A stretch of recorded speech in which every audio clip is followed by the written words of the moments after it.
Okay, let's run.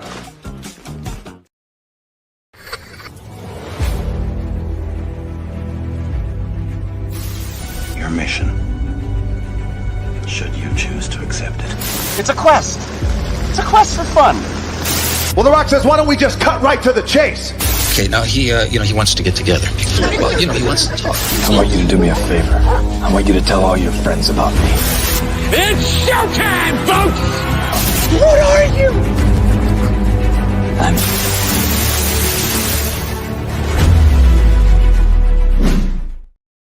Greetings and salutations. Welcome to And I Quote. This is a weekly show where we introduce you to some of the best creators in the world, and we find out more about them by taking your questions. I'm your host, Ryan of And I Quote channel, and our guest on this episode is someone who started as a youngling, transitioned over to be a Padawan learner, and then eventually became a Jedi Knight, and then, sometime later he became a Jedi Master. So please welcome, read Star Wars with me, because all we gotta do is take a look. It's in a book. Please welcome Nick is in the building. Hello, Nick. How are you? I'm doing well. How are you? Oh, we're fine. We're all fine here. No, thank you. How are you? But thank you for being here with us, Nick. Now, if you have any questions for this nice young man as we go throughout the course of this program, let us know in the comments. Let us know in the chat. Be more than happy to take those as they come in respectively. And the other thing is, do not forget to like and share this with all of your closest friends. And if you're joining us live or on the replay, we thank you so much for doing so. So with that piece of business taken care of and out of the way, Nick, outside of Captain Obvious, also known as I Like Star Wars, what were some of your other favorite movies growing up? Anything else stand out? So growing up, I also really loved Star Trek. Grew up on The Next Generation. And as I got older, really appreciated Voyager and Deep Space Nine. But I always joke that I like both Star universes. Star Wars, of course, obviously, and Star Trek. And then in early on into college, I started really getting into Lord of the Rings. Was first introduced to those through the movies. And then, of course, obviously, I had to go read the books. And those are far and above my favorite books. I try to read through those once a year. Good picks. Good picks. So one does not simply watch a theatrical version of Lord of the Rings. Because there are extended cuts. Yeah, there are extended cuts that you may want to check out, which I just recently watched Fellowship of the Ring extended cut for the first time a couple months ago. Yeah, it's really good. It is really good. So I'll give them credit for the first. I can't comment on the second or the third as far as the extended cuts go, because I watched the theatrical cuts as a Padawan, but I like the first one as my favorite. I think Fellowship is my favorite one. Yeah, of the three. Return of the King, I think, is mine. I just like the way everything ends. It's great. Yeah, with 40 different endings. Yeah, fair. Yeah, when people have made that argument, it's like, okay, when we get into the end, oh, they have to get on the boat first. No, wait, no. Aragorn has to look him in the eye and says, "Friends, you bow to no one." Yes, it's like, okay, well, get to the end, get to the end. But there's 40 endings in that movie. Gosh darn it. But heck of a movie, and it won all the Oscars that year. So well done, King. Yeah, well done. Yeah, yep. I think it tied the record, 11 Oscar wins with Titanic from '97. I think so. That's insane. Yeah, James Cameron and Peter Jackson have something to be very happy about. Yeah, absolutely, for sure. What were some of your favorite TV series growing up? TV shows growing up. I don't really remember a ton of TV shows, to be honest with you. Like, I'm going all the way back, and the first thing that popped into my mind was Tailspin, which don't know why that popped in my head. I haven't thought of that or heard of that in a long time. I really enjoyed Darkwing Duck as a kid. I tried to introduce my kids to those when they were younger, and that didn't quite take, which made me feel old. But yeah, those were some of my favorites for sure. Wow. I remember seeing one or two reruns of Tailspin as a kid, but the one I definitely remember is Darkwing Duck. I mean, the theme song is iconic. Absolutely. And the voice actor, Jim Cummings, has voiced millions of characters. I mean, he voiced our childhood. Yeah. I mean, he's voiced everything from, Darkwing Duck to, the henchman in Aladdin. He's voiced, Winnie the Pooh. Winnie the Pooh, he voiced one of the characters in Pocahontas. He was the singing voice of Uncle Scar in Yeah. Lion King. He's Which a lot Hondo Ohnaka in Star Wars. Yeah, which brings everything back to full circle, which is Star Absolutely, Wars. yeah. And he actually acts as that. He actually does the voiceover of that character when he's at conventions to like make Ashley and James Arnold Taylor, Matt Lanter smile or chuckle or try to get him back into that universe because they're always so used to doing Q&As at panels. But when he walks in on them and he starts talking like Hondo, they're like, "Wait a minute, that sounds familiar. Is that Jim Cummings? Where's that coming from?" Yeah. And then he pops out and then he kind of like not disrupts the panel, but just kind of like throws his little spicy stuff in there. And I'm like, that's pretty cool. Yeah. I mean, he's Jim Cummings. He can do that. He's the man. He could do whatever he wants and get away with it. Because he's the man. He's voiced millions of characters. Winnie the Pooh. You're right. Oh, bother. He was great too. When I met him, I told him I love your voiceover work in Christopher Robin, the live action CGI hybrid of Winnie the Pooh. Yeah. I love that movie. Great. And to bring it once again back to Star Wars, Ewan McGregor. Robin in that very film that came out some years ago. Yeah. So, and then you get a little MCU thrown in there with Haley Atwell playing his wife. Yeah. Oh, I forgot she was in that. I need to go rewatch that movie. That's such a good movie. Great family film. Yeah, for sure. Yeah. And the same gentleman who directed, what was it, Christopher Robin, Mark Forster, also directed Finding Neverland with Johnny Depp and Kate Winslet about the true story about how J.M. Barrie came up with the idea for Peter Pan. See, I didn't realize it was the same guy. That's really cool. He did both those movies. Great director. Fabulous. Just fabulous. Yeah. So yeah, if you haven't seen Christopher Robin in a while, or Finding Neverland, which is the name of the other one that he did, please sit down and watch it because they're great. They'll make you feel good. Yeah, they're definitely really, really good films, and the cast is great. The people behind the scenes worked very hard on that. So yeah, well done. So let's kind of delve into something known as a reading rainbow here, if you know what I mean. So what were some of your favorite books growing up? Anything stand out aside from The War in the Stars? Yeah. So Where the Red Fern Grows was probably my all-time favorite book as a kid. I can remember the day I got it at the library. Couldn't find a book to read, so my mom says, "Here, get this. You're gonna like it." And I'm, of course, as a kid, I'm like, I don't want to read the book my mom gave me. But I went home and I read it, and I remember falling in love with it and reading it over and over and over again. Such a great book.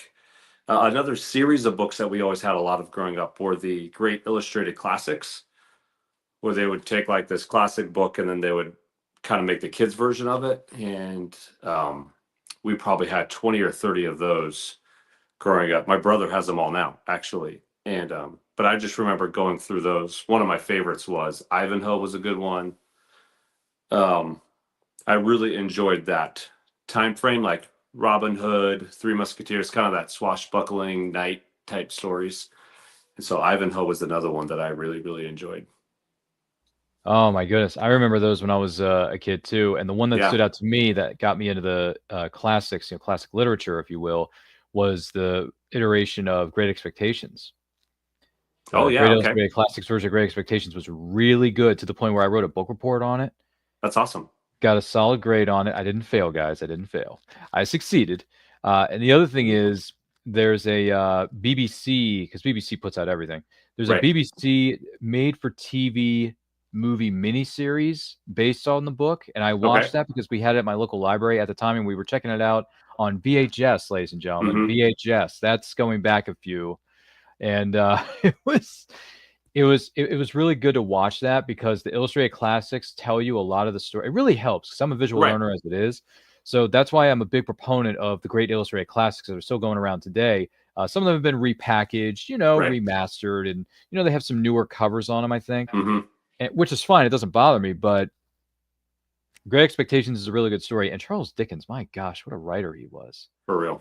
Seriously. Man, he was solid. No wonder there's been, what do you call it, 30,000 different iterations of A Christmas Carol. Yeah.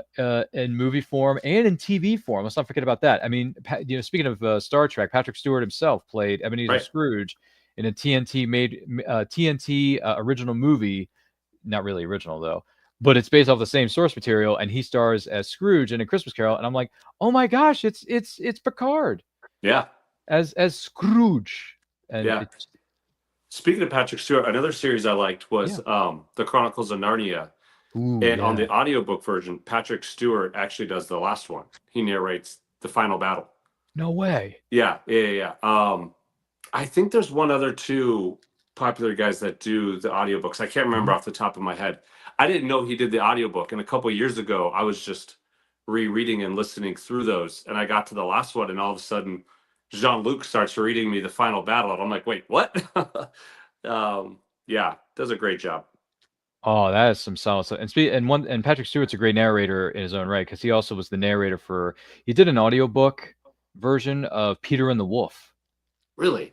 And it was on cassette tape. My mom got it for me. Mom, I love you and I miss you. And she got it for me. And I remember listening to it because I could get the book, but listening to it with someone else doing the heavy lifting for me helps, because there's nothing wrong with cassette tapes, folks. Right. Patrick Stewart narrated it, and I'm thinking to myself, oh my gosh, this is awesome. That's really cool. I feel like I'm in this world with these animals and these characters. You know what I mean? Yeah. I listened to his autobiography that he did. Oh, yeah, his memoir, Making It So. He narrates the audiobook for that as well. Yeah, Making It So. Yeah, Make It So, yeah. Mm-hmm. Really neat. Make it so, Mr. Wolf. I could listen to him all day, though. And that was a really good impression, man. Make it so, Mr. Crusher. Make it so, Data. Anyway, full disclosure, I didn't start watching Star Trek until some years ago, and I was watching the movies. That's how I was introduced to Star Trek, the movies, the original 6 with the original crew, and then the TNG movies. Yeah. The one that stood out to me that made me a Star Trek fan officially, just so everyone's aware of this, is Star Trek First Contact. That film is perfect through and through. Picard is the man. The line must be drawn here, this far, no farther. I mean, it's just that whole monologue scene, Nick. It is boss. It is badass. I mean, and this is another thing I like about certain elements of storyline. I love revenge stories, and Picard really wants revenge on the Borg, right? And the way he describes it is so good, right? So, I mean, Star Trek First Contact maybe got to get his will. Yeah, exactly. And then he ends up playing the captain in a made-for-TV movie based off of Moby Dick. Yeah, a couple of years after First Contact had come out. Yeah, which I think is wild to me. I mean, everything comes full circle with Patrick Stewart. It really does when you take a moment and think about it. But yeah, that for me, Picard's my captain. TNG is my series, as far as I'm concerned. I mean, based on the limited episodes that I've seen, and First Contact is my movie. So when it comes to, just out of curiosity though, when it comes to Star Trek for you, favorite movie, favorite captain, favorite character. Okay, so favorite movie, it might be First Contact with you, man. I remember that's the first of the movies that I remember going to the movie theater to see. Nice. Of course, like grew up with all the movies, but actually going to the movie theater to see that one.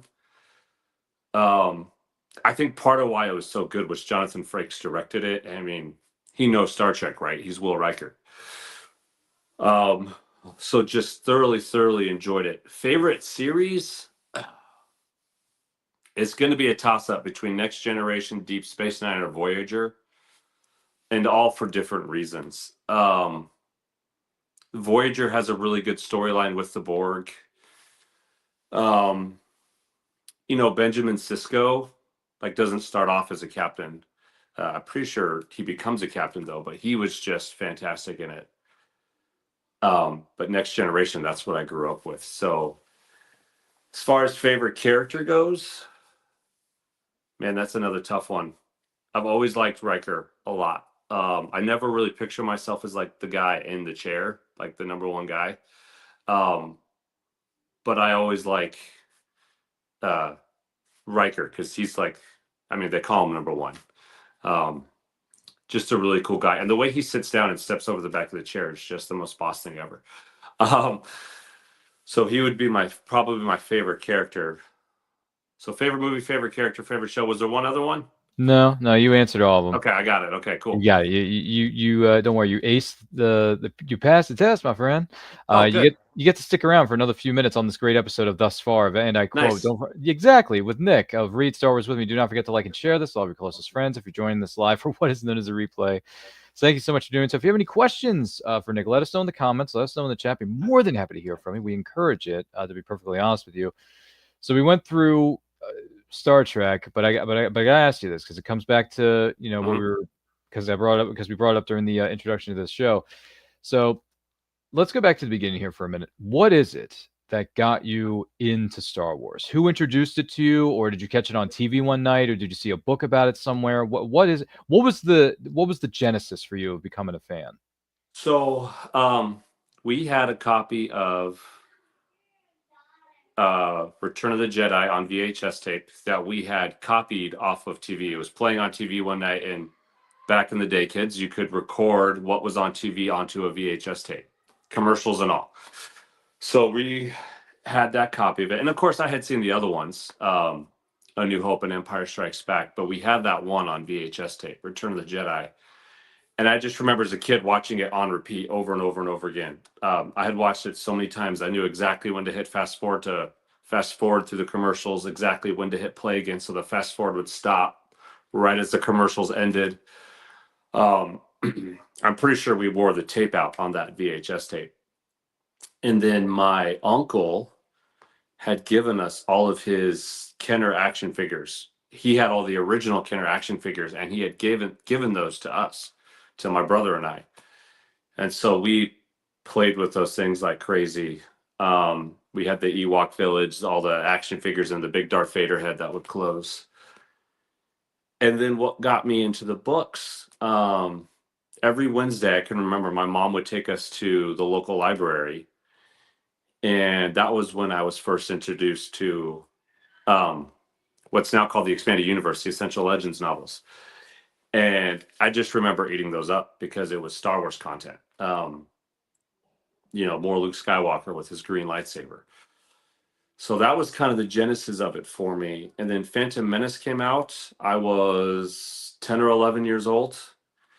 And I don't know if you remember, but in the years before Phantom Menace came out, they re-released the original trilogy in theaters with all of George Lucas's updates. And so, Yep, special editions, yeah. Yeah, so I actually got to see all of the movies in the theater. And so, of course, all that was going on. I'm reading all these books. And then 11-year-old me goes and watches The Phantom Menace, and it's the first new Star Wars movie in over a decade. And it just blew my mind, man. Seeing Darth Maul light up his double-sided lightsaber, it was just... I was telling my wife today, I don't think there's a movie that makes me feel more nostalgic than The Phantom Menace. Oh, wow. So that was kind of the birth of it for me. And then, of course, you get into college, and your life gets kind of busy. Mm-hmm. And it really wasn't until streaming got big that I kind of started watching the movies again. And of course, now with Disney Plus and everything, and all the new movies out, and all the new books coming out, there's just such a plethora of Star Wars content to enjoy. Mm-hmm. Just enjoying the ride. Very true. Jefe, you do not understand what it means to have a plethora. Anyway, that's a line from going way back when. I remember watching that particular movie on VHS because I have two older brothers, so they introduced me to a lot of properties growing up because I'm the young cub, right? I'm the youngest of the clan. So they introduced me to that. They introduced me to a whole bunch of other movies. And I think it was either my brothers or my dad. I can't remember which one was which, who introduced me to Star Wars. But yeah, no, thanks for going through that, man, because so for some people it's a VHS tape. For some people it may have been a book, or it may have been a theatrical experience, depending on where you were and what you were doing at that point. It's kind of all of it for me. I mean, the kind of a mixture of all tape three, was the one I isn't had at home, and the action figures, but I mean, it was all of it. I just was so hungry for those stories, and they were just they really caught my attention and captivated my imagination. Yeah. And the fact that a family member of yours had the Kenner toys, the OGs right there, those are worth some serious coin, guys. Yeah, so painful story. When we were off in college, my brother and I, my mom gave those all away to another friend who had a kid. Oh. And to be fair, they were not in great shape when we inherited them. Oh, okay. Right, they weren't in the box. They weren't my uncle's toys that he had played with. Order. Yeah, they weren't. They were very much secondhand hand-me-down toys. But we were like, "Mom, what did you do?" It's Kenner, for Pete's sake. Right, like I could have paid for my college with that one action figure. Yeah, really, it wasn't in the box. Okay, but still. Yeah, I was gonna say there were some comic book stores out there that would take them loose. I know. Oh, I'm sure. Yeah, because I visit my LCS every now and again, and I noticed that they have a display of some of the Kenner toys, Mm-hmm. not in the box, of course, not the carded figure, but they're loose, but they're on a display and Right. Yeah. they're being sold. And I'm thinking to myself, oh my gosh, that's awesome. But at the same time, this looks nothing like Alec Guinness. But then Right. when you look at the Power of the Force line that came out for us 90s kids, and they Right. remastered all the characters and the figures and whatnot because the new movie was about to come out in 99. There's Power of the Force, the green line. There's Power of the Force, the red line when Phantom Menace came out. I'm like, Mm-hmm. oh, those figures were darn good to collect much and definitely play with. Yeah, I have a So, Power of the Force Obi-Wan one that oh, do somebody you? gave me. Really? Still in the box. Yeah.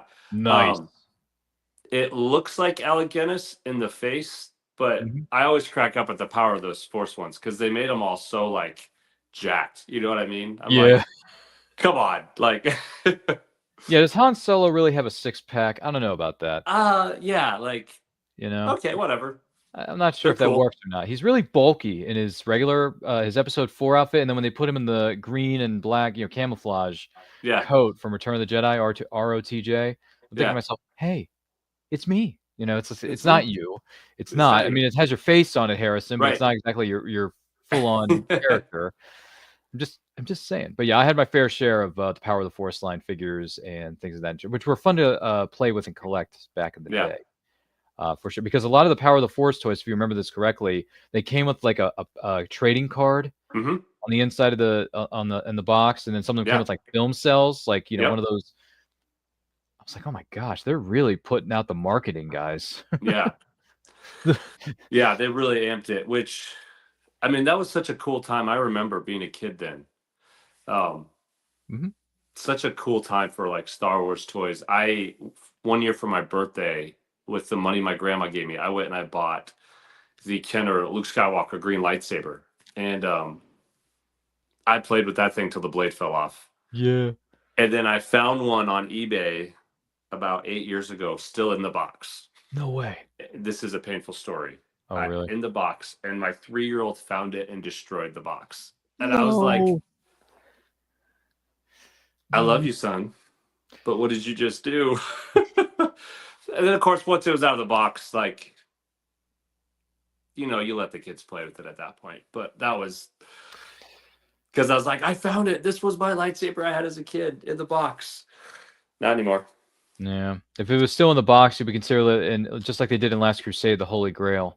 Right. It would be the Holy Grail, but instead the kid takes it out of the box, kind of ruins the whole the thing to a degree, and you're Well, thinking to the kid yourself, thinks he found the Holy Grail, right? He just found exactly, a he cool tore it out of the lightsaber box. under Yeah. Dad's bed, right? This Under needs to be played with. under Dad's bed. That's not good. Uh, Oh boy. But yeah, no, I remember having that same thing. I played with it so much, I just burned out the batteries, and the sound was just Yeah. gone. So I just kept flinging it around, and I would make the sound, boom, boom. yeah. My brother had the Darth Vader one, and we would. Yeah. I mean, literally, we were so hard on him, like the blade Mhm. wouldn't stand. Like it was Yep. like bent in half on both of ours. We just, Bent in half. Flimsy. Yeah. yeah, we just. Well, I mean, we were whacking each other like Yep. crazy with them, so Like crazy. it was a Yep. good time. Yep. Forget about the pool noodles, folks. We're using lightsabers. Absolutely. Yeah, that was gee willikers. Good times, for sure. What are some of your favorite Star Wars novels? Oh, so right now the last few years I've really been enjoying the High Republic. Um, so the first one, The Light of the Jedi, will make my top 5 favorite Star Wars novels. Whether we're talking High Republic, EU, just generic Star Wars novels, that one will always be in the top favorite 5. Favorite Legends novels, probably Darth Plagueis is going to be up there. That one is just so good. Does such a good job showing you, obviously, Darth Plagueis' whole plan, and then Sidious's whole plan and how he takes that plan over. If you're into Sith lore, that is a must read.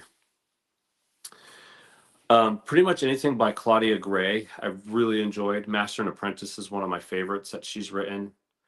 Claudia Gray writes Star Wars relationships. Excuse me, whether it's like Obi-Wan and Qui-Gon, or romantic relationship, platonic relationship. She understands relationships so well. So Master and Apprentice is definitely up there. Rise of the Red Blade, that one came out a year or two ago, and I really, really enjoyed that one as well.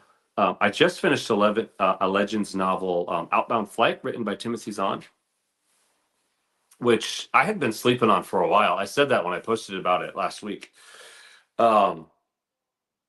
It never really caught my attention for whatever reason, and I found a copy of it at a thrift store, the original hardback copy, and then I just got the re-release of it as under the Essential Legends banner copy of it. And Mark Thompson did the narration for the audiobook when they re-released it. And so I thoroughly enjoyed that one, man. That one was really good. Yeah, so those are some of my favorites off the top of my head. I'd have to go look at my shelves to see some other ones. There's a new one that came out at the beginning of last year, and I'm drawing a blank on the name of it. I think it's called The Living Force. It takes place a year before The Phantom Menace. That one was really good too. So I feel like we're spoiled right now with all the new books coming out, though. There's been a lot of really good ones. It's a never-ending cycle. Those books are coming out fast and furious. Like every 2 minutes, there's a new book dropping on, ebook or physical copy. Right. Writers are posting about it on their social media pages because publishers do that.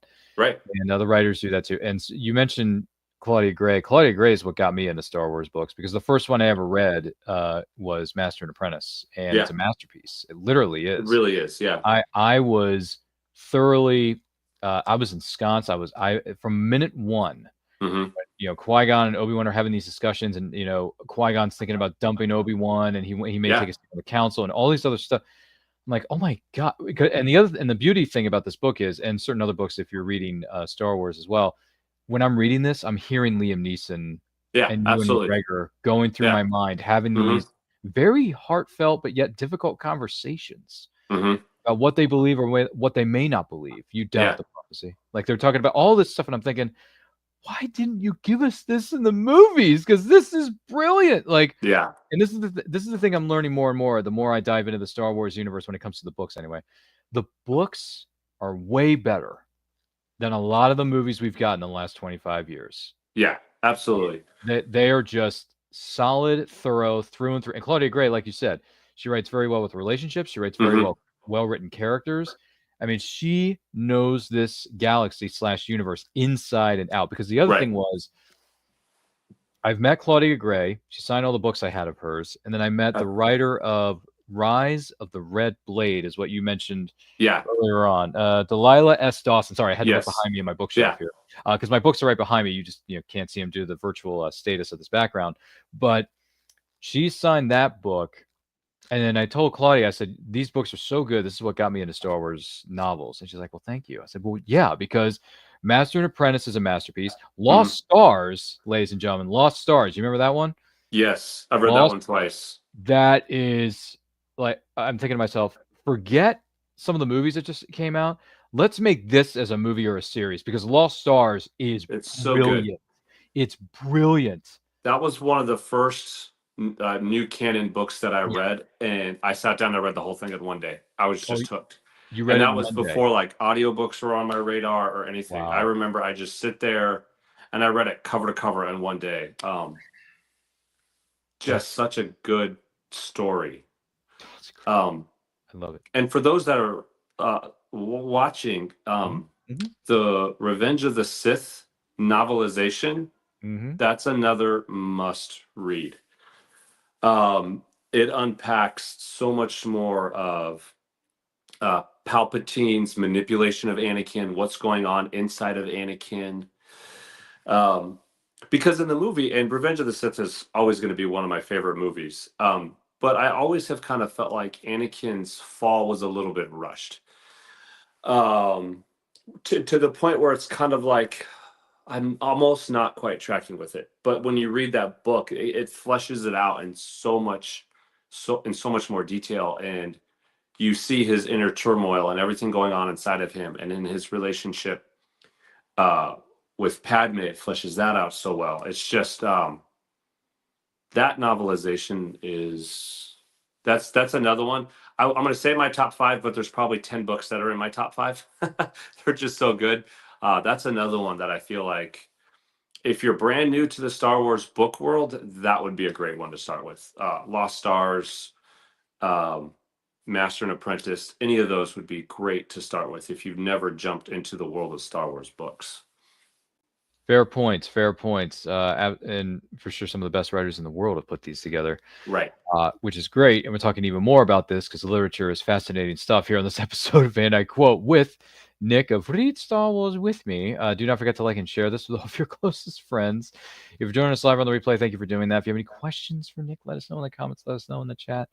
But yeah, no, Master and Apprentice, Lost Stars. There was another one I read. I like the Ahsoka novel. I know some people don't like it. It's a bit divisive, but I like it. E.K. Johnson, I think, did a good job. And it's funny because I gave that book. Well, I didn't give it, but I passed it on. I let my friends know because they were vending at the convention at this point. They're artists. Mm-hmm. And the main artist was there with his wife, Pat. And why am I blanking on the missus' name?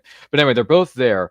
And I said, hey, I'm not going to be able to get to E.K. Johnston's signing because I have to go. I have to get going here. Yeah. But maybe I'll catch her at another, and she's like, no. And she says to me, no. Give us the book. We'll take care of it. I'm like, what do you mean? She's like, don't worry. We're going to get it signed. It's okay. That's awesome. And I was like, you sure? It's like, yeah, we got it covered. It's okay. And I was like, all right. Really cool. I'm a little worried because it's like, it's the only copy of the book I got. But at the same time, do you think you could pull it off? You're just going to get signed. So she took it and I saw them at another convention, down the line. And they gave me the book back, and I opened it up. And not only was it signed by E.K. Johnston, but they also got Ashley Eckstein, the voice of Ahsoka herself, that's to so cool. sign the book. Yeah. So I got the writer and the character. Yeah, and Ashley does the narration on the audiobook. Yeah, exactly. So she signed. They both signed the book. That's so cool. And I think, was it E.K. Johnston signed May the Force Be With You? Yeah. And Ashley Eckstein signed it. Ashley Eckstein, Ahsoka Tano, to Ryan, May the Force Be With You. And I'm like, oh my God. That's so cool, man. I didn't see that coming. I did not see that coming. Yeah. It's getting the writer of a book is one thing, but when you get the actor or actress who portrays that character in other forms of media, I mean, that's special. It's that special. Yes, it is. That's really cool. Is, and it's one of my most prized, nerdy, possessions that I'm never going to forget. I'm never going to let go of. So the next time I see Ashley, I'll be like, hey, Ashley, I just want to thank you again for signing that book because it's so cool that you took time out of your busy schedule to sign that book at the end of the convention that weekend, which was at Awesome Con in Washington, D.C., which is what I'm referring to. So that's a big show. It's one of the biggest shows on the East Coast where I'm from.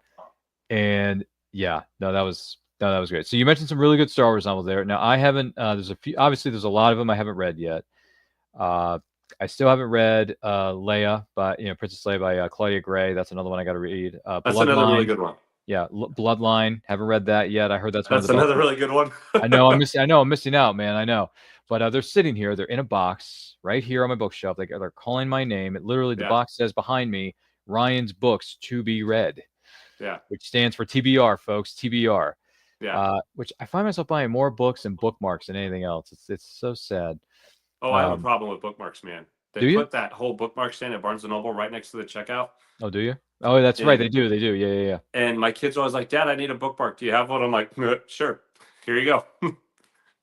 Jeez.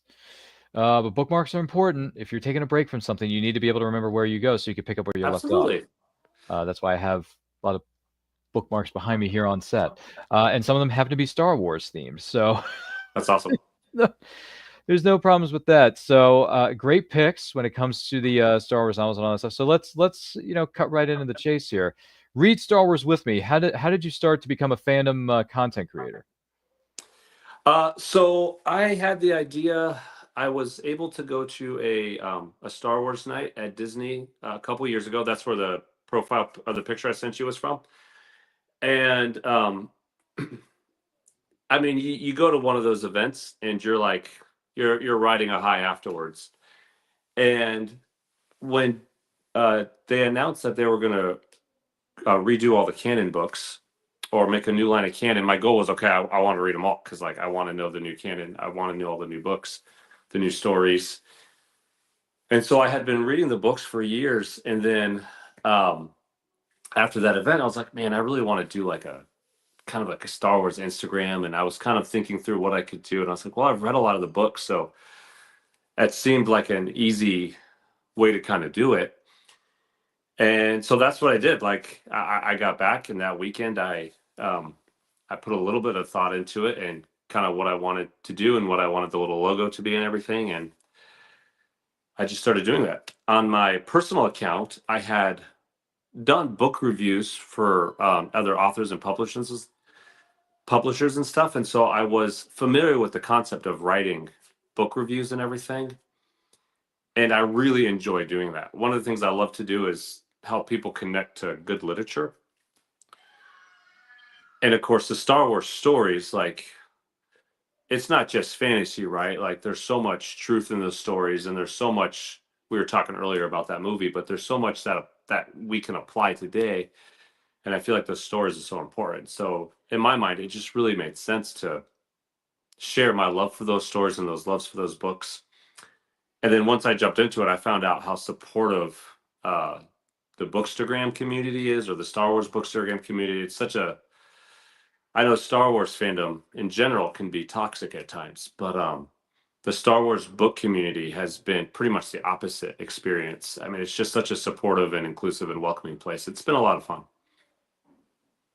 Well, that's good stuff. So, in case anyone wants to like join this thing, where do we sign up? Do we go on Instagram? Do they have a Discord server that we can join, or how does it work? So yeah, just on Instagram. I'm Read Star Wars with me. And what I'll do later is I'll put up a story on my Instagram, and I'll tag some of my favorite different accounts to follow. Earlier, what was it, last spring, last summer, several of my friends and I, if you go back on my story highlights, I have 2 highlights that are called the High Republic. And we had several people that we did an overview of all the High Republic books that had been released. We did it leading up to the Acolyte show. And so it's just this great group of people that we all went and we all shared our love for the High Republic books specifically. So I'll throw a story up with some folks that would be great for people to follow. But if you also go on my highlights, I highlighted everybody's reviews. And you know, some of these are folks with bigger accounts, some are smaller accounts. So it's really, I mean, you get the whole spectrum of Star Wars fans, and I loved it. It was really cool. It was a lot of fun. Good stuff. I'm gonna have to check that out for sure, because someone we do know of who's a massive bookworm, and we mean this in the nicest way when we say this.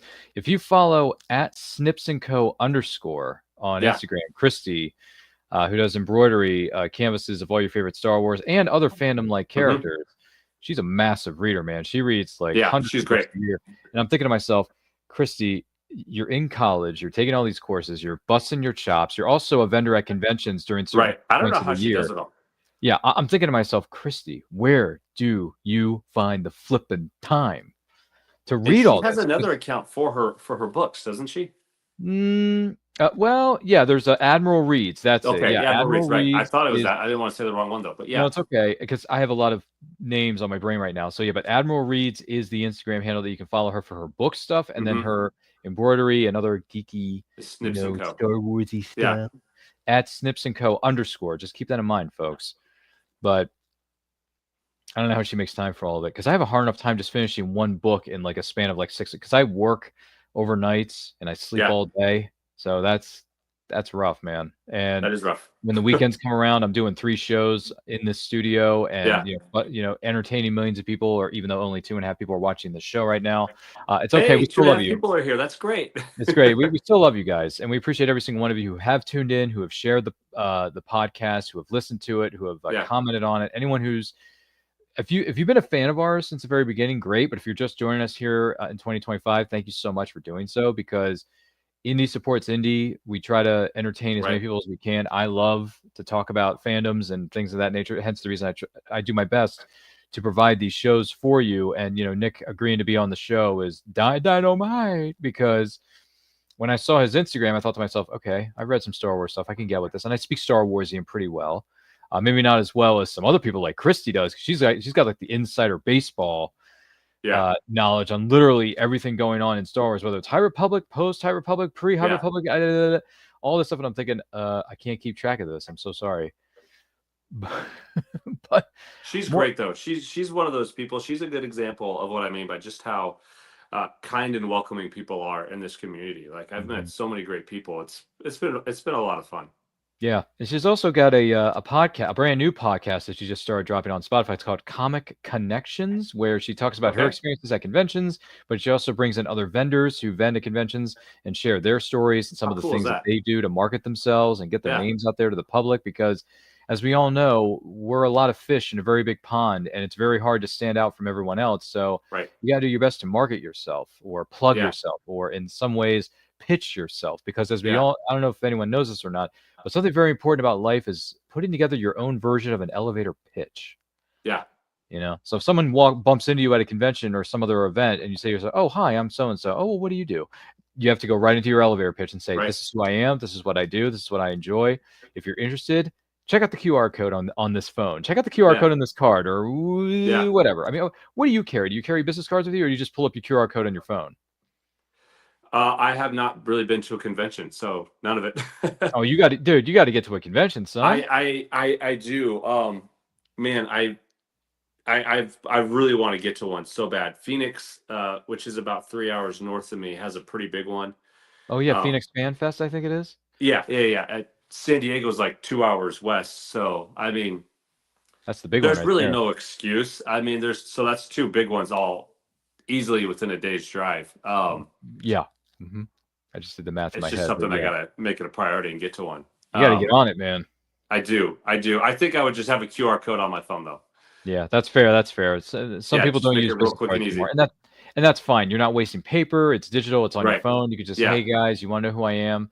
Just take your phone out, take a Here's my link snapshot, tree. Yeah. scan the QR code that goes to my link tree, which I have a link tree myself, Yeah. and link tree is very useful to keep everything in one place. Right. So feel free to check out our links. They're located in the description down below for both Nick and myself. So read Star Wars with me. So we know how it got started. Where do you see read Star Wars with me going forward the next 5 years or so? What's your plan? That's a great question and something I've actually been working on just real recently. So I mentioned my link tree. I just set that. In 5 years, I definitely want to still be doing what I'm doing right now, sharing my love for Star Wars literature. As I continue to develop it, I've thought about turning it into maybe more long form reviews, or maybe diving a little bit more than what I can on Instagram into like the philosophy of Star Wars. Because some of the more philosophical books, like Rise of the Red Blade, I have thoroughly enjoyed, and those are the ones that like amp me up because I love those type of conversations. I did just start a little T-shirt store called Outer Rim Wear. That's been a lot of fun. It's been a fun creative outlet for me. You can find out about that at the link in my bio at Read Star Wars with me. I made some Star Wars designs. I have a couple Harry Potter ones, and I got some ideas for some Lord of the Rings and some more Star Wars stuff that I'm going to be throwing up in there. But definitely been toying around with the idea of creating more long form content. Because I enjoy writing that, and I enjoy the interaction around that. But like what you were saying, like it's finding the time to do that and really prioritizing the time to do that. That'll be the goal in the next 5 years. Fascinating. Sorry, that's a line from another property that's been used one too many times. The word fascinating. There you go. Fascinating. We appreciate you, Dr. Spock, or Mr. Spock. Absolutely. Yeah, whichever one you want to go with, Mr. Spock. Live long and prosper. What are some of the rewards about being a fandom creator with what you do? Oh, so one of the things that I love the most is when I can recommend a book to somebody and they love it.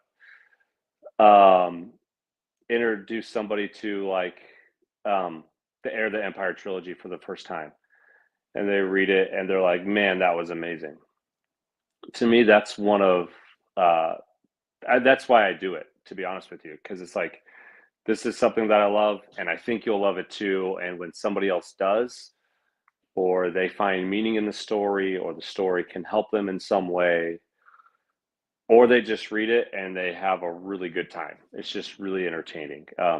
whatever meaning they take out of it, that really excites me, and that's really rewarding. Yeah, that's the main thing, is when other people can connect with what you can create. I love that. Mhm. Well, the sad thing about my reality is this thing's been sitting on my shelf for a very long time, and I still have not read this. Oh, you got to. And I'm going to be seeing Timothy Zahn here in 2 months at AwesomeCon in our nation's Yeah. capital, Washington, D.C., USA. So, Yeah. Timothy, I know you're not watching this, but I have some. You see this here? This is very thick. So I got some homework to Yeah. do, as you can probably tell. And thank you to my good friend Laura, who's a teacher in the great state of Virginia, and she bought this for me as a gift. That's a great gift. Because she knows I love Star Wars, and Yeah. she's like, "Hey, you're eyeing this book set. I might as well just buy it for you." I'm like, "Okay." Yeah. You don't have to, but if you want to, hey, you know what they say, right? Knock yourself out. Absolutely. So she got me that. And Laura, you're one of my best friends. I love you, but I still haven't read it yet. I'm so sorry. Well, if you can get the audiobooks, Mark Thompson does the narration, and Yes. I don't think you can beat Mark Thompson, Mhm. Especially the way he does Thrawn's voice. Oh. You listen to enough Mark Thompson books and you can hear the same voices, right? Like, Mhm. but his Thrawn is his Thrawn, and it is so good. It is so good. Mm. So, yeah, yeah, I got work to do. It's pitiful. I'm getting it's buried. fun work though. It's fun homework though, but at the same time, I feel like I'm getting buried in a. I feel like I'm slowly being digested within the Sarlacc pit. So I need to claw my way out of it like Boba Fett did. And I mean, between all the comics and all the books and all the everything, it is a lot. It is a lot. It's a lot. It's way too much, in my The opinion. But you were comics. talking, yeah. But you were talking about taking Star Wars in a bit of a different direction here. Now I've only started reading this, so don't quote me on this just yet because I've only read a few chapters. But there's a really fascinating book out there for those of you who want to deep further into the Star Wars lore and what it may mean for you or what the meanings of certain things are. It's called My Life with the Jedi. Yes. The Spirituality of Star Wars by Eric A. Clayton. Now I'm only a few bits and pieces into this thing, but I will say this is really good. If you want to dive deeper into what Star Wars may mean for you or mean for you spiritually, have you read this one? I have, and I was on a podcast with Eric. Oh, were you? Several months ago. It was a great conversation. Wow. It was the Star Wars book community podcast. Mm-hmm. And it is a fantastic read. Couple things I really appreciated it. I want to make a good plug for the book, but I know Star Wars and spirituality, Christianity might be a turnoff for some people. It's by no ways right. He's not trying to proselytize you. Mm-hmm. He actually quotes quite a few other religions and people of different faiths than his own. If I think it's fair to say, if you took out the word spirituality and replaced it with philosophy, it would still all work very well. But it is his journey. So he's an Ignatian Catholic. Fascinating book. I would definitely encourage anybody that wants to do, like you said, a deep dive into the meaning of Star Wars for them, or the spirituality of it, or philosophy of it. That's a great book. Absolutely. Yeah, it's been sitting on my bookshelf for a bit, but I am in the process of reading it. As you can see, there's a bookmark in it, so it's not like I haven't read it. May not have read all of it, but I'm getting there, folks. I'm getting there. Just keep climbing. Yeah. Try to lift that X-wing out of the swamp. Just keep using your hand. Judge me by my size, do you? It's just, let this crude matter. Once again, we are here with the great guest of honor and a real ridiculously good-looking bookworm by the name of Nick of Read Star Wars with me. I know, right? On this episode, I'm going to cut that clip right there, and that's going to be social media for the rest of my life. I'm going to be insufferable. Well, you know what they say, right? I'm more than happy to be your hype man. So I'm your wingman, basically. So talk to me, Goose. Talk to me. So once again, if you're just joining us, don't forget to like and share this with everyone you know. If you're joining this live or what is known as a replay, thank you for doing so. If you have any questions for Nick or want to keep giving him plugs and free publicity and free marketing, because I'm apparently his new hype man now, let us know in the comments. Hey, I'll take it, man. Exactly. Let us know in the comments. East Coast and West Coast can get along quite well. I'm in Maryland. He's in Arizona. We can get along just fine. Because I like his background. He likes my background because I got a bunch of books laying back here, which includes, You can't see it, but making it so is right there in that box. So Nice. Oh, I can't see it. Like Yeah. Patrick Stewart's there on the side. Exactly. He's like, it's there, folks. It's there. It's real, folks. It's real. Pay no attention to that other thing behind the curtain. But going back to Star Wars for a minute, favorite Star Wars movie? What's your favorite Star Wars movie? Gonna be a toss up between Return of the Jedi and Revenge of the Sith. Wow.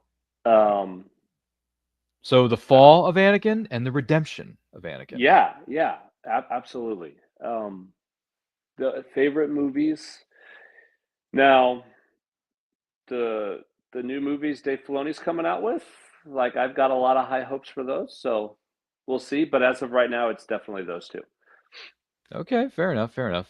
Favorite Star Wars TV series? Ooh, that's a harder one.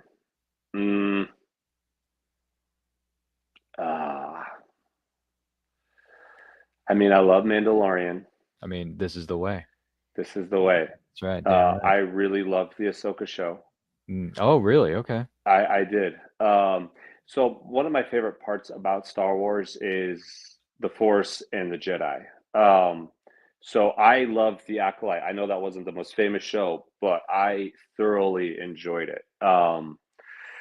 So that's another one. I don't think I've watched any Star Wars shows that have come out and didn't like them. If I had to create an order, I think Book of Boba Fett would probably be on the bottom. Although I'm not a hater, I enjoyed it.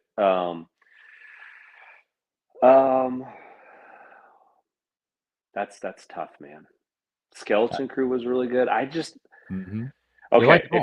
If we're including animated shows, yeah, that's going to be Clone Wars. Yeah, and Rebels is going to be a very close second, maybe first, depending on the day. I love the Clone Wars because I loved how it fleshed out the character of Anakin. Mm-hmm. Again, just like I said about the novelization, I feel like the Clone Wars animated show made his character make so much more sense, and it fleshed it out. Obi-Wan is my favorite Star Wars character. And so I feel like that fleshed his character out as well. Rebels is just so good because I think it does such a good job of dealing with the trauma of the Clone Wars. I love Kanan. He's such a I don't want to say cool Jedi because I don't feel like that gives his character enough weight, but he's just such an amazing person. I love his character.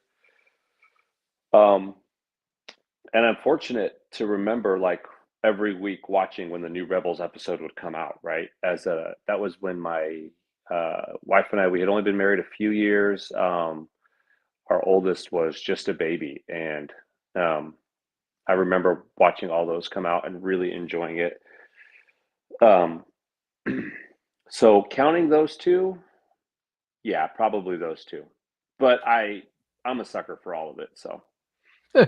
It's a tie between these two, but I really just like all 31 flavors. So just give me all 31. Yeah, absolutely. If you want.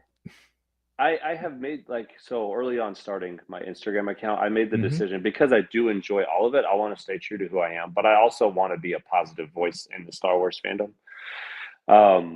Because there's so many people with, a lot of hot takes, and some people, they are more about what they're against than what they like about the fandom. And so my goal has always just to be as positive as I can be.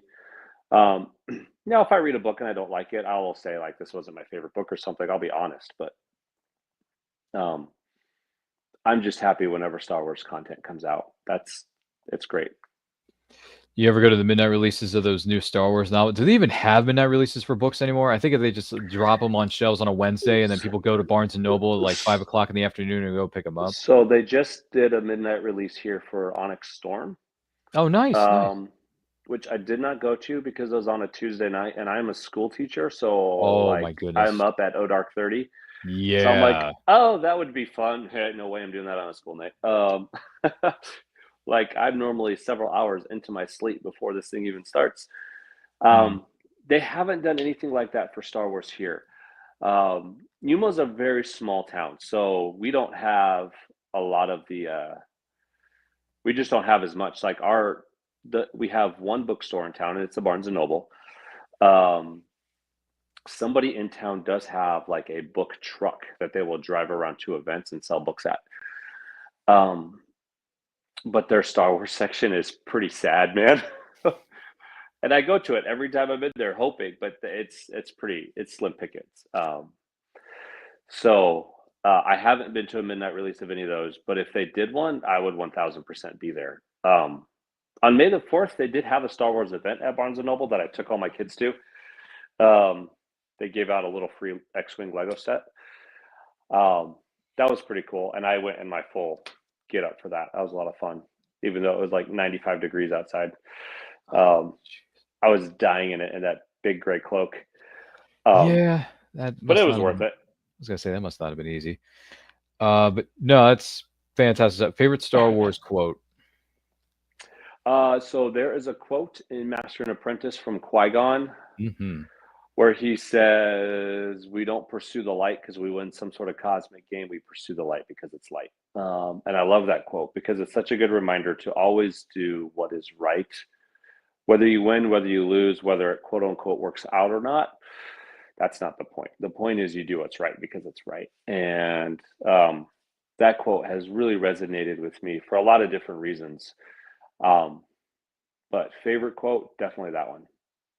Wow, I For thought you were sure. gonna say you stuck up, half-witted, scruffy-looking Scruffy-looking Nerfer. Nerfer. You scruffy-looking. That's a great one too, man. I'm not gonna lie. Laugh it up, fuzzball. Laugh You didn't it see up, us alone in the South fuzzball. Passage.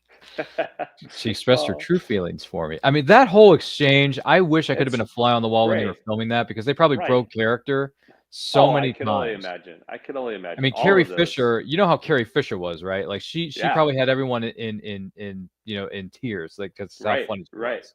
Absolutely. Yeah. I would have loved to just watch those three interact. We talked Mhm. about Matt Lanter, James Arnold Taylor, and Ashley Eckstein interacting. I would have loved to see those three interact back in the day. That would have been a hoot. Oh man, that's a valid point. That's a valid point. What flip side of the coin though? What are some of the biggest challenges about being a fandom content creator? Constant. I mean, on the one hand, it's so you mentioned kind of drowning in all the content there is. That's a real thing. And sometimes I feel like, man, I want to talk about all this stuff as it's coming out. And sometimes I just have to be like, you know what, it's okay if I'm not going to make this one.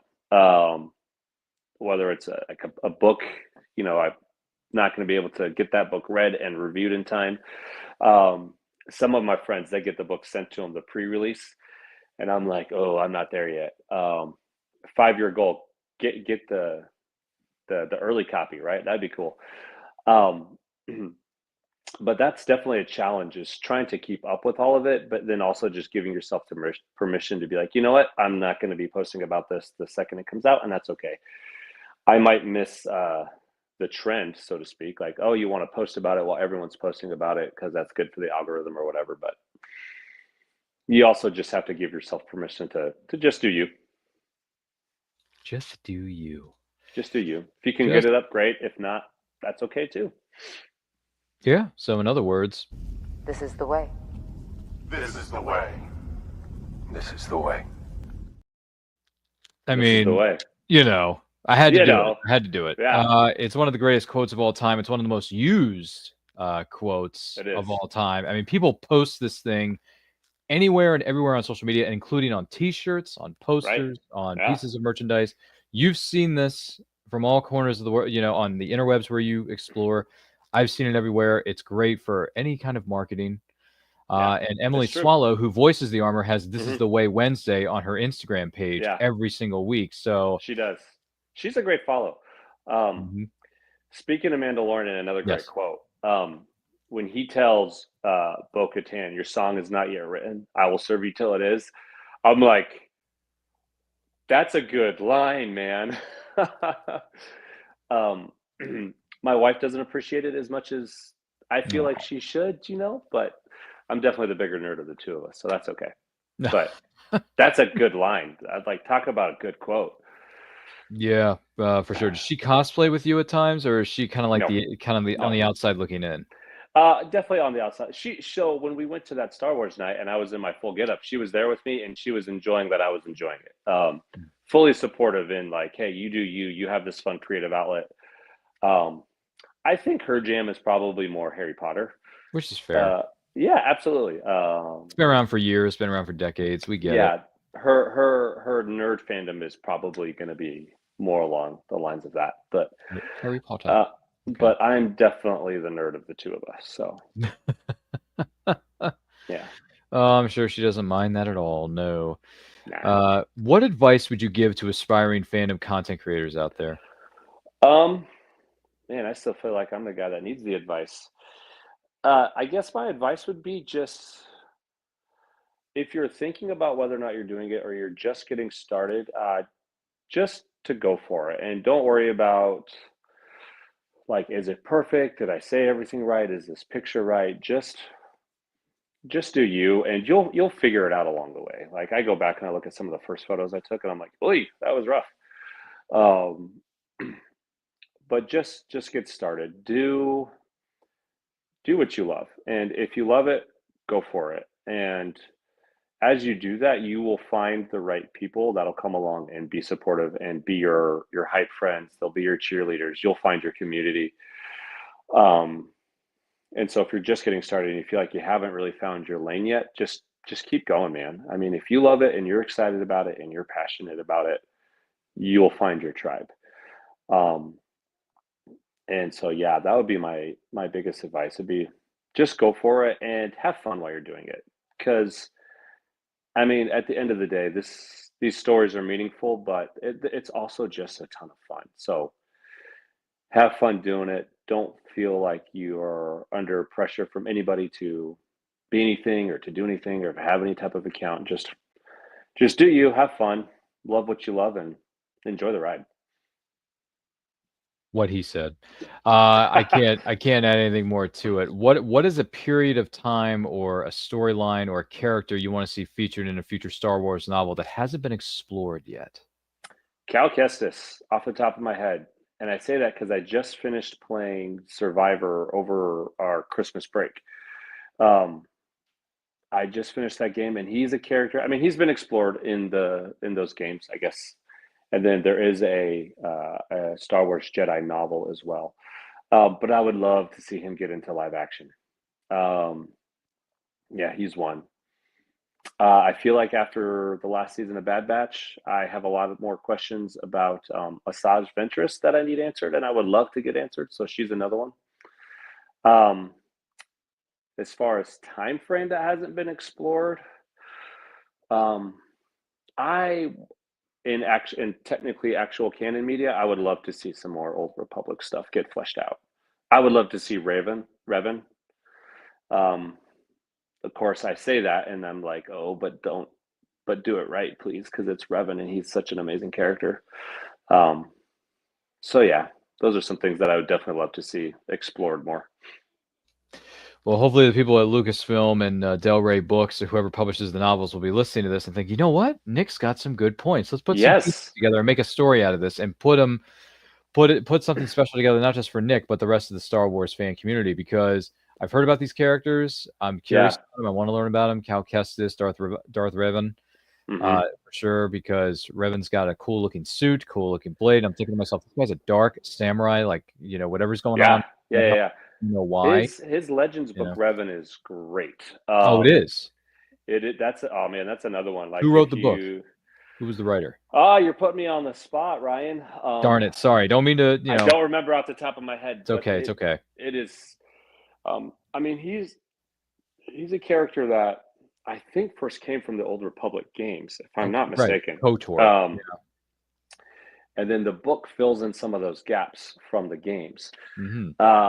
That's another book. If you're into like Mandalorian lore, that's a great one. Sith lore. But he's a character I would love to see in live action. Which we did get. Did we get a glimpse of him? There was an episode of Clone Wars where Darth Sidious does a Sith ritual or something. Interesting. And we had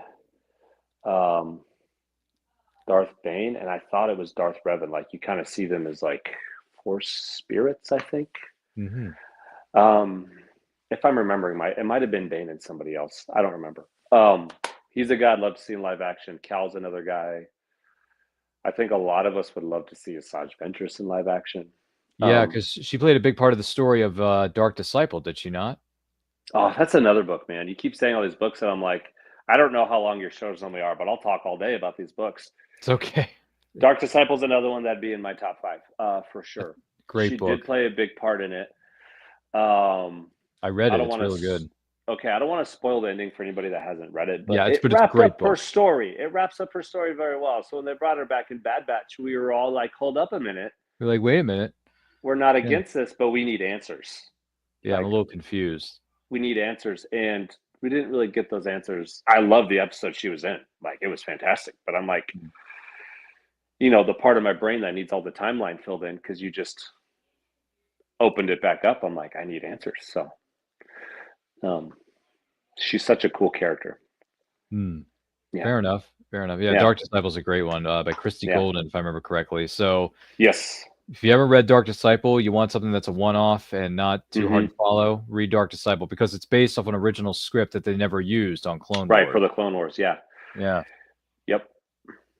Yeah. Real smart, action-packed, dark, gritty, gets into different themes that are being explored and characters' alliances are being tested. Right, absolutely. Which that doesn't often get talked about enough in Star Wars because it's like, are they, because if someone works for the Sith, does that automatically mean they're bad? Well, not necessarily. There's some gray matter there. So, I mean, Ahsoka brought up the gray Jedi or Darth, whatever it was. So it's like, well, maybe there's more to the story than meets the eye, right? Just like with Optimus, there's more to them than meets the eye. So it's like, Dude, your voice impressions are spot on, man. Thank you. Yeah. Well, it's funny because people always tell me I need to do voiceover work for, studios and companies and whatnot. I've never done voiceover before. I have a background in high school and college theater, but other than that, I and podcasting, of course, as you can see here. Yeah. But outside of those three pieces of media, I have not done any. I mean, I went to a broadcasting school where we had to record PSAs and put together sweepers and promos for the radio station, or for the pretend radio station that was part of the campus. But that's as far as I went with it. But people keep telling me, like, dude, you really need to do voiceover. So maybe I should because, I like voicing different characters. And you're basically playing somebody who's not yourself. Right. And that's the best thing about being an actor. So it's always been such an intriguing medium to me. I love it when somebody reads something out loud really well. So whether it's like in a public setting as part of a show or it's an audio book or a podcast, I really, really enjoy listening to somebody read something really well. So I would echo that. Go for it, man. I think you should. You definitely have the voice for it. I guess I got nothing to lose and everything to gain because I got ideas for some short stories. I'm hopefully going to be writing here in 2025, and with my writing and practicing my writing, maybe that can help me get better at voiceover. Do it, man. That'd be great.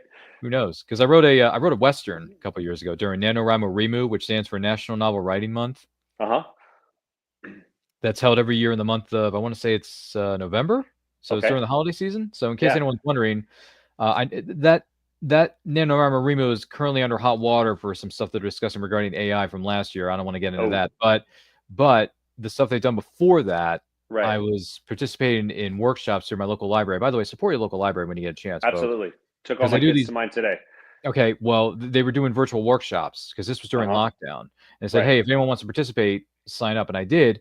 So basically, for the first 15 or 20 minutes, it would show you the slideshow of what they, the advice they would give you for putting together a story. Like, you need to think about your characters, you need to think about the setting, you need to think about what the end goal is. What's the goal? What do you want your characters to get out of this? Right. So I listened and I took notes, and I mean handwritten notes, folks. I didn't just type them up on a computer. I actually hand wrote them, because according to statistics, you're more likely to remember something you wrote down more than something you wrote on a keyboard. Right. Absolutely. Which is what I've been told, by the way. I mean, you're an educator, so you've probably heard this. So I've been told that as well. Yes. Okay, so we're simpatico here. So absolutely. So they said, okay, for the next hour, we just want you guys to start writing. And I was like, okay, well, I okay, all right. Let me think about this. And then I just started typing, and words just kept getting. I was word slinging, like a friend of mine, Bobby Nash, likes to say on social media, who's an indie writer. He writes crime fiction, but he's a great guy. And I just started writing, and it came out of 3,000 words. So, and I've never written anything beyond maybe 500, maybe 600, maybe 1,000, I would say, because you had to do that for college papers. Right. But that's just part of the course. Yeah. But I've never written anything more that's like 900 or 1,000 words, and I wrote a 3,000 word short story. So That's that, to fantastic. me, that's a nice little feather, I think, in one's cap. Now I got to read it, man. I need to read this Western. Okay, well, in case you're wondering, I mean, it hasn't been published yet, just so everyone's aware. Okay. It has not been published yet because I spoke to some friends of mine who are writers in the business. I said, hey, if you're going to publish this, you need to have something else, because unfortunately, I backed myself into a corner when I wrote the first story. It ends on a cliffhanger, so I need to expand and continue the story, because right now I have my two main characters in a bit of trouble, and now they're trying to they have a plan to get themselves out of it, but they haven't executed the plan yet, and that's where I end the first part of the story. It's called Outlaw of Virtue. Outlaw of Virtue is the name of the story. That sounds great. Yeah, so I just thought about, because I was thinking of different movies and different traits that I like within characters, and I was like, you know what, I like the Old West, I like outlaws to a certain degree, I like the word virtue because it was a movie I used to watch when I was a kid called Warriors of Virtue. Yeah. In the 90s. It's really cool. It's cheesy, it's over the top, but it's so good. Yeah. And the main character's name just happens to be named Ryan, like myself. And I'm like, okay. It's meant to be. He's an outlaw. He's trying to do what's right, but he gets himself in trouble. So how can I phrase this? Well, he's an outlaw with virtue. So just call it Outlaw of Virtue. And I'm like, okay, I'll go for it. And slowly but surely, the pieces start coming together. And then boom, I have a 3,000 word short story later. And then I asked my friend, I'm like, can I get this published? He's like, yeah, but you need to have like 2 or 3 more stories ahead of it, because since it ends on a cliffhanger, the publishers are going to want more. Right. They're going to want something that has an end game, not just a cliffhanger. Right. Yeah. Yeah. I'm like, oh, shoot. Darn it. Now I got more work to do. I know, which is more but PBR it sounds books. Like you've got, but it sounds like you've got something really good that could be something, man.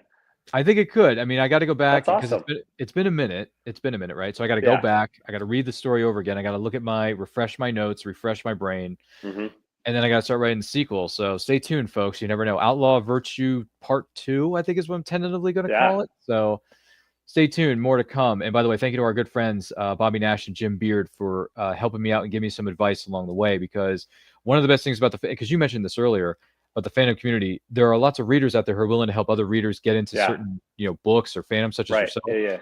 But there's a lot of great writers groups on social media that people can put themselves in and get the advice and the tips and the guidance that they need. Basically, I need an Obi-Wan for my Luke Skywalker. So I found that in the shape of Bobby Nash, which you can follow at bobbynash.com. And then Jim Beard is part of flinchbooks.com.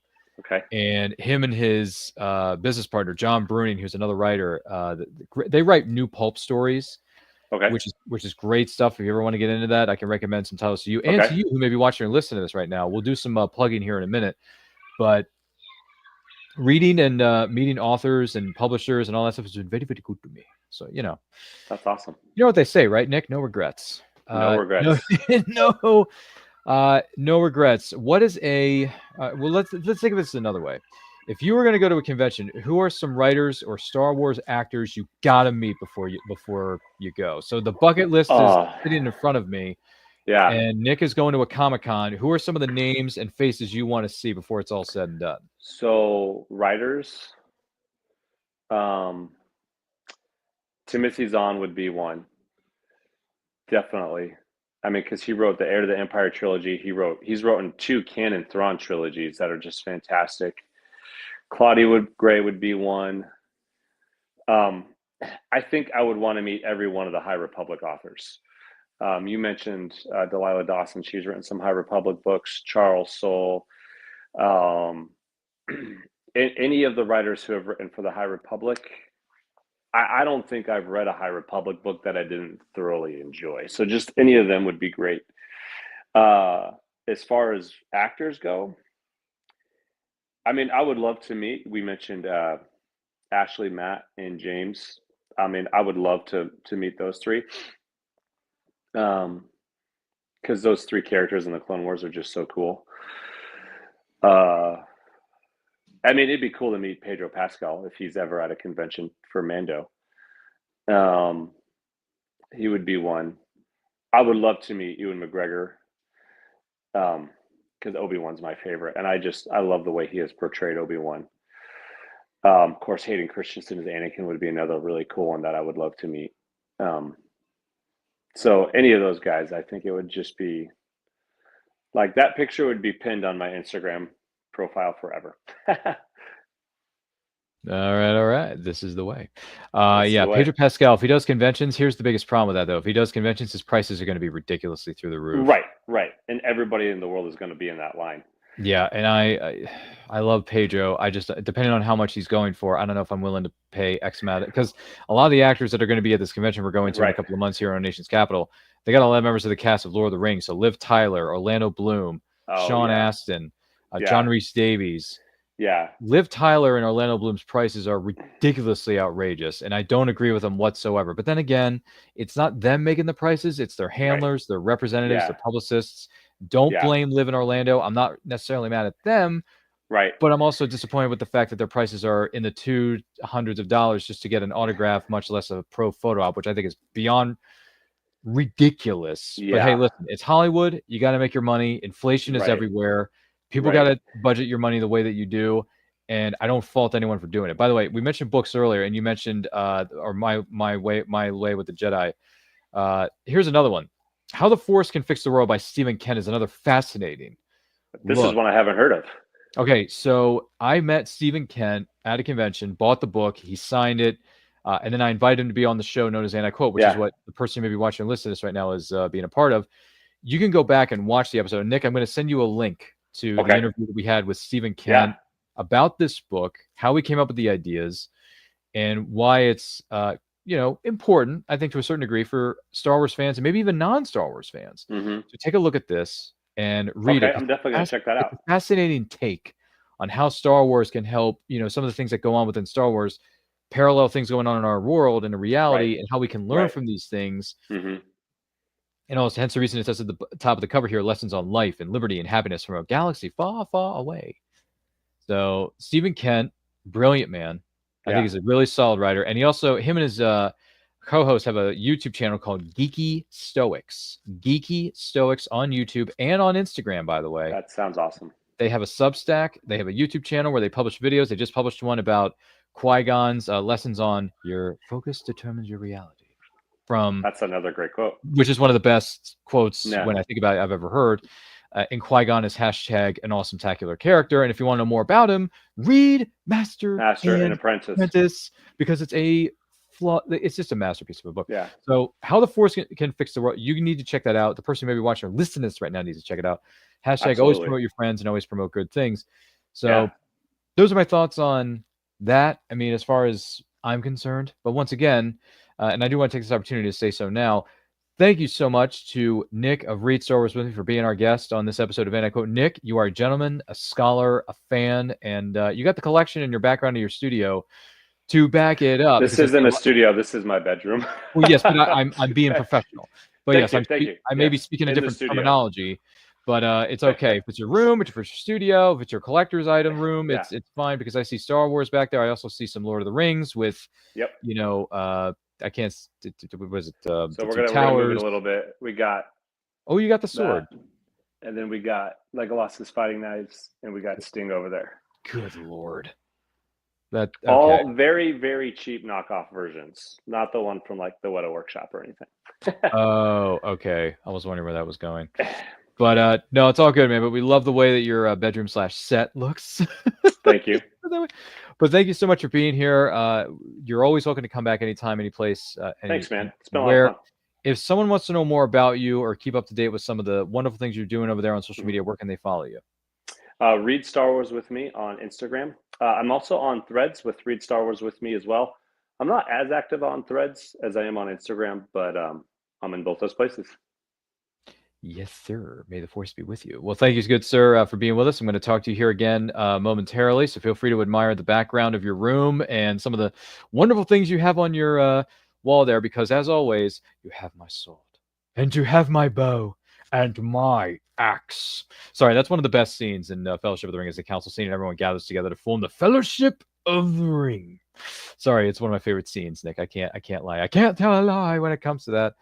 But thank you to you for being with us, whether you're watching or listening to this episode of And I Quote. And thank you to Nick for being our guest on this episode. This has been a lot of fun and educational. Links to where you can follow Nick and myself are located in the description down below. Also, we're on the road to 5,000 subscribers. Once we do, we will throw a great big live stream celebration that will include returning favorites. Nick is invited to come back and hang out with us, talk some Star Wars, maybe even talk some Lord of the Rings too, because that would be fun too. And we're going to have special giveaways that you, the incredible viewer / subscriber, is going to be eligible to win. We also have merchandise. We have shirts, we have hoodies, we have stickers, we have coffee mugs, water bottles, stationery, throw pillows, bed sheets, blankets, all that kind of really cool stuff. Featuring not just the And I Quote logo, but we also have some pop culture movie and TV quotes featured on our design. So you might want to check that out. It's a lot of fun. Links are in our social media bios. So be sure to check that out. Now, if you like sci-fi and you really want to get some reading done, the Robot Galaxy series, written by our good friend Adina Mignona, is for audiences of all ages. So check it out. It's called the Robot Galaxy series. You can find it on Amazon and adinam.com if you're looking for more hard sci-fi meets AI intrigue, lunar logic, written by our good friend Adina Mignona, who is also a part of the Big Sci-Fi podcast. You can check out her books on Amazon, Kobo, Barnes & Noble, Apple Books, but you can buy directly from the author. Support indie authors to the best of your ability, because we love supporting others who support me and you and everyone else. I think I may have misplaced that, maybe misworded. Maybe I did not word it necessarily correctly. But I'm doing my best here. I'm not the best writer in the world, but I'm going to try, folks. Even though my master Yoda tells me do or do not, because there is no try. There is no try, Nick. There is no try. So... But yeah, this has been a lot of fun. Thank you so much for joining us. Do not forget to like, comment, share, subscribe, ring the bell to be notified when our new videos go up or they go live. Remember, life is better when supporting indie creators from all over the world. It's fabulous stuff. So take a look at this.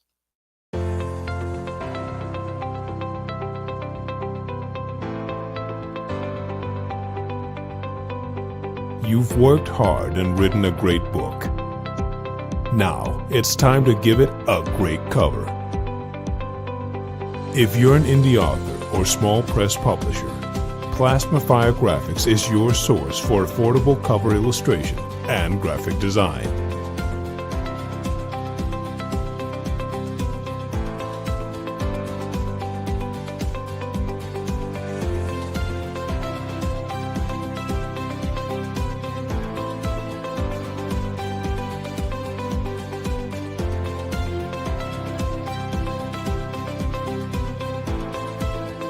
Plasmafire Graphics, when the look of your book matters to you.